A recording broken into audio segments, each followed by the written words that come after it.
نہ کوئی غم کرو نہ خوف، خوشیاں مناؤ جنت کی جس کا تم سے وعدہ کیا گیا تھا۔ اللہ کی ربوبیت پر اطمینان جب انسان کو ہو جاتا، میرا رب اللہ ہے، ربی اللہ، انسان کے لیے نہ کوئی کھٹکا، نہ کوئی خطرہ، نہ کوئی خوف، نہ کوئی حزن۔ جو کچھ ہو رہا ہے کس کے اذن سے ہو رہا ہے؟ اللہ کے اذن سے۔ اللہ کے اذن کے بغیر پتا تک نہیں ہلتا۔ یہ کوئی اندھا بہرا مادہ نہیں ہے جس سے مجھے کوئی خوف ہو۔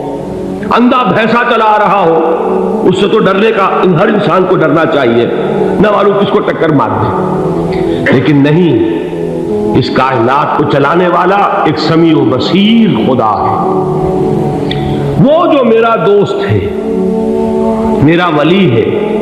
اللہ ولی الذین آمنوا یخرجہم من الظلمات الی النور۔ اللہ اہل ایمان کا ولی ہے، ساتھی ہے، پشت پناہ ہے، مددگار ہے، حمایتی ہے۔ بتائیے جسے یقین ہو جائے کہ اللہ میرا مددگار، اللہ میرا محافظ، اللہ میرا پشت پناہ، اللہ میرا حمایتی، اس کے لیے کوئی خوف ہوگا؟ اس سے کوئی ڈر ہوگا؟ میں مثال دیا کرتا ہوں ایک بہت سادہ، پنجاب کے دیہات کی۔ تو بڑا چودھری ہے اور کوئی غریب کسان ہے۔ اس غریب کسان کے جانوروں کو ہر وقت اندیشہ ہوگا چوری کا، کوئی میری بھینس کھول کر نہ لے جائے، کوئی میرا بیل کھول کر نہ لے جائے۔ لیکن جس کے بارے میں یہ سب کو معلوم ہو کہ وہ جو بڑا چودھری ہے وہ اس کا دوست ہے، اس کی بچیا کو کوئی خوف ہوگا؟ اس کی بھینس پر کوئی ہاتھ ڈالے گا؟ اسے کوئی اندیشہ ہوگا؟ نہیں۔ کیوں؟ کہ وہ بڑا چودھری، بڑا اس کا یہاں کا سردار، جاگیردار، سب کو معلوم ہے وہ میرا دوست ہے، کوئی میرے خلاف اقدام نہیں کر سکتا۔ اس دنیا میں یہ چھوٹی سی بات اگر آپ کے دلی اطمینان اور سکون کا باعث بن سکتی ہے تو ذرا تصور کیجئے۔ میں لفظ تصور استعمال کروں گا صرف اس لیے کہ اس کا ہم جس کو کہتے ہیں ادراک اور شعور کر نہیں سکتے، اگر کے ساتھ کر سکتے۔ اگر یقین ہو کہ اللہ میرا مددگار اور یقین ہو کہ اللہ ہر آن میرے ساتھ ہے، پھر کوئی خوف؟ کس کا خوف؟ کوئی شے اللہ سے بالا تر ہے؟ کوئی قوت اس سے زیادہ طاقتور ہے؟ کوئی اس کے ارادے کو بدلنے والا ہے؟ کوئی اس کی مشیت کے آڑے آنے والا ہے؟ یہی بات ہے جو حضور نے فرمائی، یہ ایمان کا حاصل ہے لب لباب،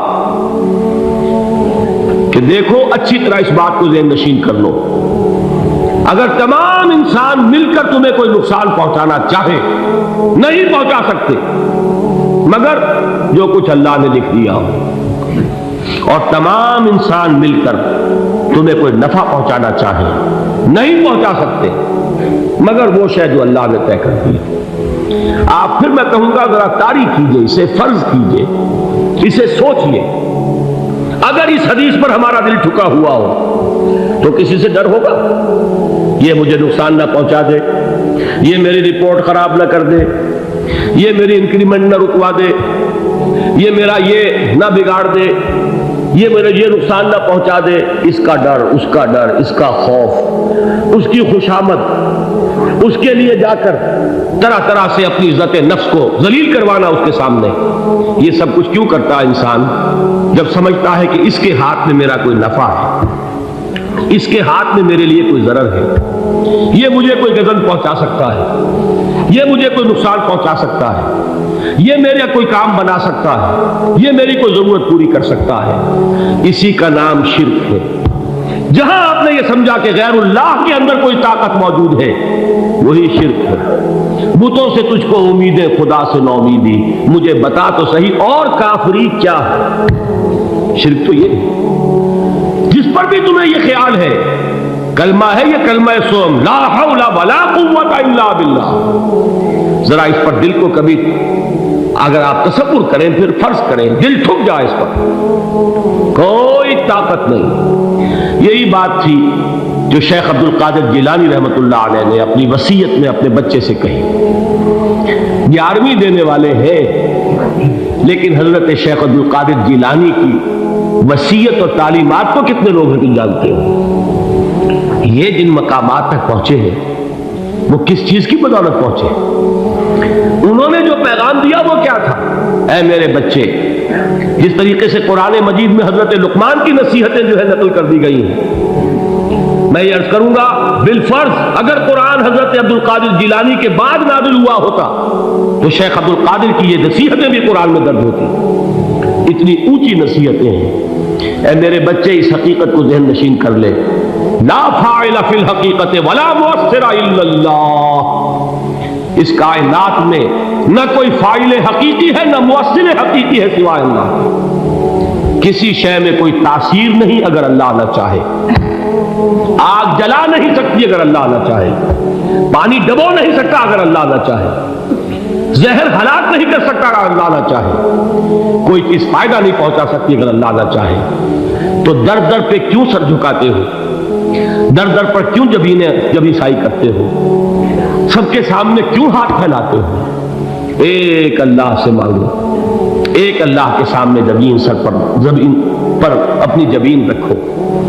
لا فاعل فی الحقیقت ولا مؤثر الا اللہ۔ نظر آتا ہے ہمیں کہ پانی پیاس بجھا دیتا ہے، پیاس بجھانے کی صلاحیت پانی میں نہیں ہے، اللہ کے اذن سے۔ کھانا بھوک مٹا دیتا ہے، بھوک مٹانے کی صلاحیت کھانے میں نہیں ہے، اذن رب میں۔ دیکھیے یہی یقین تھا۔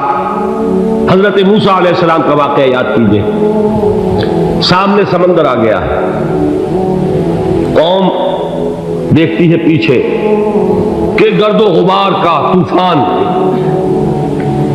معلوم ہوا کہ فرعون اپنے لشکر سمیت آ گیا۔ لشکر جب چلتا تھا تیز رفتاری کے ساتھ تو گرد و غبار کا جو طوفان اٹھتا تھا اس کا تصور کیجیے، اور لمحہ بلمحہ وہ قریب آ رہا ہے۔ پوری قوم نے کیا کہا؟ اے موسیٰ انا لمدرکون، اے موسیٰ ہم تو پکڑے گئے۔ قرآن مجید میں تو یہاں وہ باتیں نہیں لکھی ہیں، لیکن تورات میں یہ درج ہے کہ بنی اسرائیل جھگڑنے لگے، دست و گریبان ہو گئے موسیٰ کے ساتھ۔ موسیٰ نے یہاں مروایا لا کر، اس سے تو ہم ہی بہتر تھے، وہاں کھانے کو ملتا تھا، زندگی تو تھی، بیگار ہم کر رہے تھے، موت تو نہیں تھی۔ اب جو کچھ ہوگا اس کا تصور کرو، جس طریقے سے ہمارے ٹکڑے اڑائے جائیں گے۔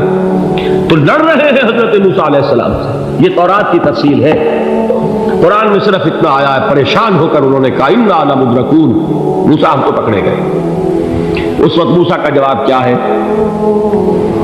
کلا ان معی ربی سیہدین، نہیں، میرے ساتھ میرا رب ہے، وہ راستہ دے گا۔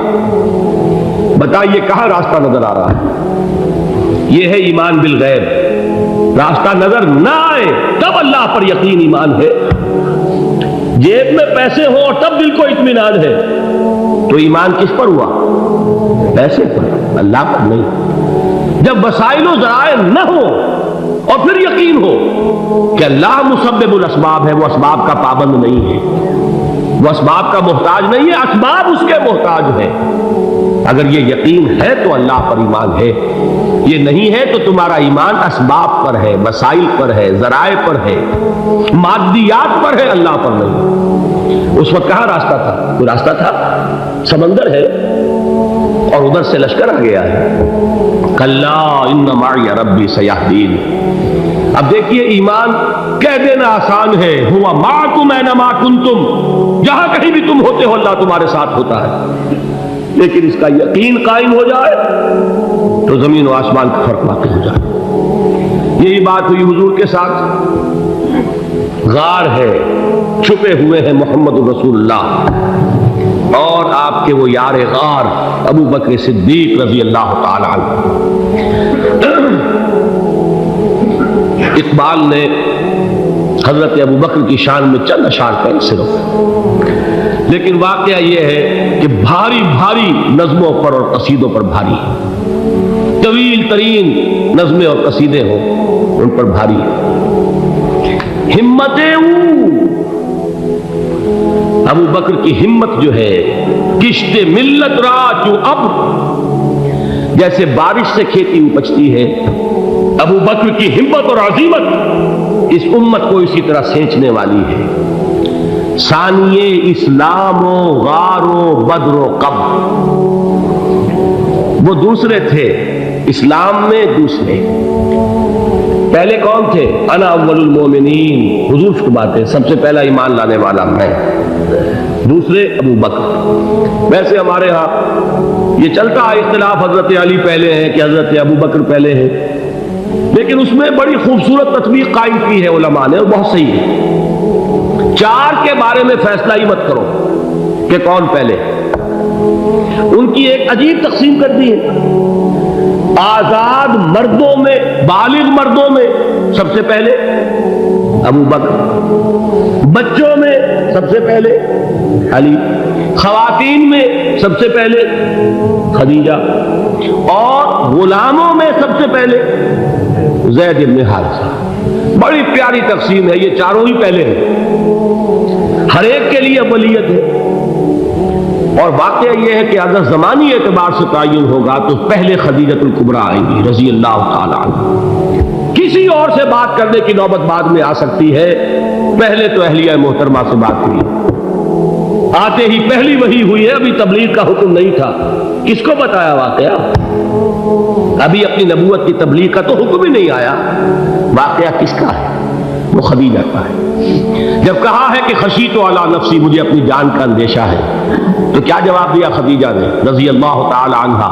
وہ صدیقۃ الکبریٰ ہے، صدیقات جو ہے خواتین ان میں چوٹی پر خدیجۃ الکبریٰ ہے رضی اللہ تعالی عنہا، اور صدیق جو مرد ہیں ان میں صدیق اکبر ہے ابو بکر صدیق رضی اللہ تعالی عنہ، لیکن صدیقات میں چوٹی پر۔ جب حضور نے فرمایا خشیت علی نفسی، کیا فرمایا، کیا عرض کیا، کیسے تسلی دی؟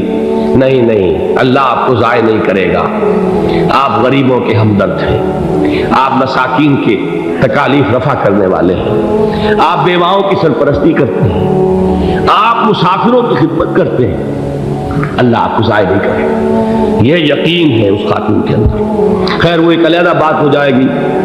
میرے دل پر حضرت خدیجہ رضی اللہ تعالیٰ عنہ کی شخصیت کا بڑا گہرا نقش جو وہ کوئی اور ہی وقت اور موقع ہوا تو بیان ہوگا۔ بہرحال اقبال نے ایک مصرے میں جو چار اولیتیں جمع کر دی ہیں، ہمت او کشت امت را چو ابر، ثانی اسلام و غار و بدر و قبر۔